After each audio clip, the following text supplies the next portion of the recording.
Hi, my name's Joe Richardson. I'm a UAL short courses tutor, but I'm also an artist, I'm a painter, do all sorts of different things. And today I'm going to talk to you about how to stretch a canvas, which is a really fundamental skill.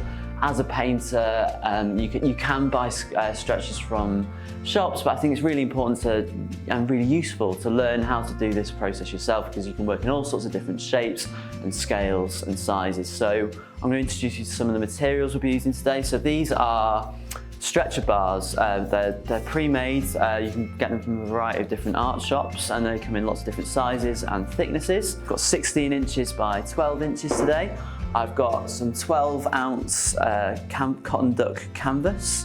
I've got a mallet, but you can also use a hammer with a bit of canvas wrapped around it. I've got some canvas pliers, which are a little bit more of a specialist item, and they're available from most art shops as well.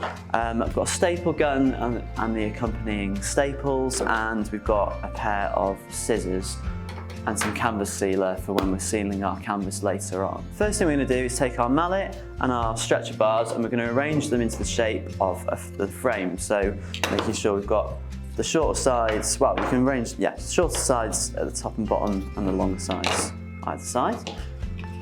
And then we're going to use our mallet. Now it gets quite loud, so you might want to, you could wear hearing protection if you've got very sensitive ears. So just tapping them together to get the basic shape of the frame. And then, so it's going to start to look a little bit wonky, but as you go around, you start to tap it so it's a bit more square. So now you've put together your stretcher bars, the next thing we're going to do is to get the canvas to the right size. So I've cut down a slightly larger piece here, but it's still a little bit too large. Now what we're looking for is about 10 centimeters all around, because we're going to be folding this over when we stretch. So we're going to flip it over like this. Got about 5 to 10 centimeters there. But it's a little bit large here, so I'm going to trim this down. I'm going to make a cut just here, because it's going to be a bit excess. I don't want too much canvas flopping over. If I make a little cut, you can very easily, you can just tear the canvas like that. And now we've got a lovely it should be about the width of the actual stretcher bar. So you've got that fold there. And that's, so the next thing we're going to do is actually start stapling down the canvas. So as I say, it's really important that this tilted side of the canvas bar is face down, and the flat side is facing you, because we want the canvas to be pulled tight over that ridge, which gives us the nice sort of bounce in the canvas which we want. So the important thing to remember when you're doing this is we're going to work with opposites. So always working with opposite sides when we're stretching. So you're going to need your staple gun and your canvas pliers. So the first thing we're going to do is make a staple on this far side. We're going to make it on this far side, and we want to staple right at this edge. So right on the edge, because we want that to be nice and tight. I'm going to work from this side because you're going to pull the canvas down in towards you. So I'm going to make a staple there. And now I'm going to twist this. So this is a motion I'll be doing throughout this process, constantly twisting the canvas, because we're going to work in opposites. Because what that does is it creates tension, and that's going to give us a really nice, strong, taut frame, taut surface to work on. So I'm going to staple that right in the middle again. And now I'm going to work on the sides.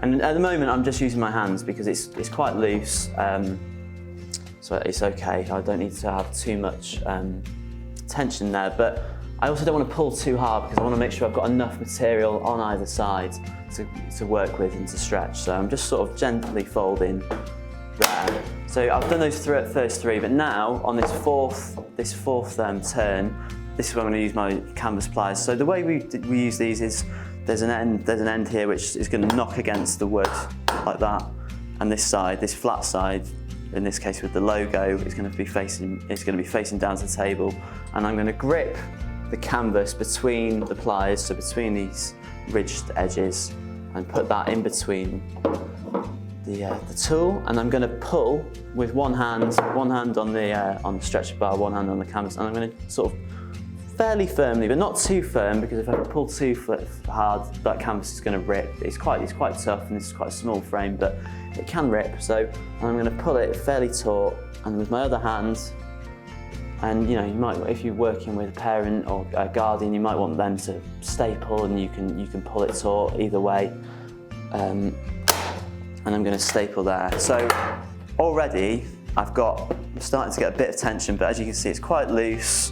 It's still I can still feel the ridges of the canvas, so we want that to be a lot tighter. So once we've stapled those 4 initial corners, we're going to start using our canvas supplies more. So again, working in opposites. So I'm going to start by just working in the middle of where I've stapled in the middle here and the far edge. So I'm going to really start to pull, because I want to really build that tension in the canvas, and I'm going to keep twisting, and you'll start to see these corners flatten out. So already here it's a bit flatter, this is a bit more rippled, and I'm going to keep working in opposites so I get a really nice taut canvas. So I'm starting opposites here, and now I'm going to move over here because I don't want to start working on these sides yet. I want this plane to be to be tight. So constantly twisting the canvas and turning it around, so you're creating that tension. And then it doesn't really matter which side you go on, but as long as you follow the corresponding opposite after. So if I start here, go here, or if I start here, go there.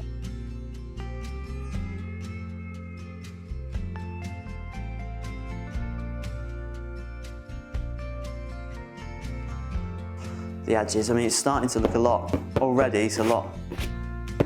It starts to have a more kind of drum-like quality. So that's looking pretty good. But I just want to fill in these gaps to get it as tight as possible.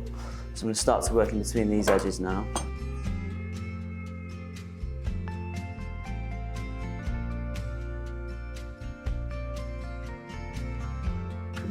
So again, much tighter now, loads tighter.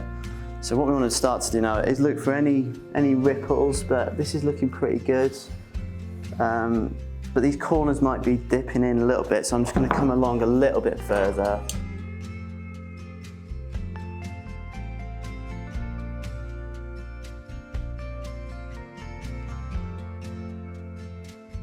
So with this, you might want to think about the orientation of your canvas, if it's going to be landscape or if it's going to be portrait.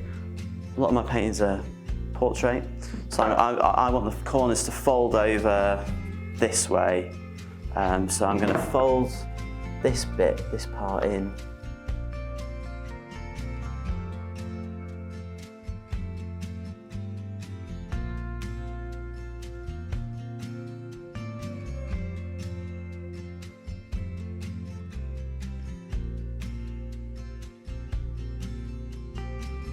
So there you have it. So this is how the back side is looking. So it's nice and tight, all the edges, and you've barely got any excess canvas coming over there, so you're saving your material, being really sustainable.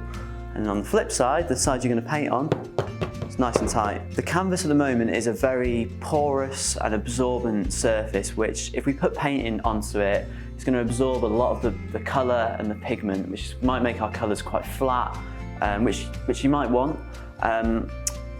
But if we want them to be really nice and bright, we need to seal the canvas and with a layer which kind of allows colours to sit on top of them and be really nice and bright and luminous, like I've achieved here. So we're going to take a little bit of our canvas sealer and we're going to put it in another cup. Now you don't need too much because this is quite a small canvas and you only need to do one layer. And so I'm just going to pour a little bit in there. That's probably enough. You can always add more. Just get the excess there. And I'm just going to pour a little bit of that water from earlier on, only a little dash, and then I'm going to mix that together. Uniform strokes, side to side, up and down, and cover the whole canvas.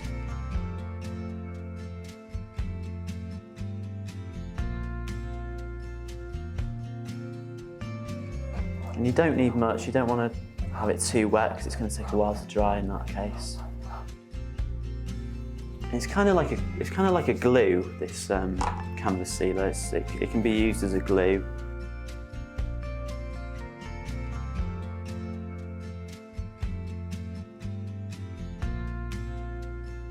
And that will take, well, depending on how warm your room is, could take about 10 to 20 minutes to dry. And once it's dry, that's going to be ready to paint. Can't wait to see what you all make. Thanks for watching.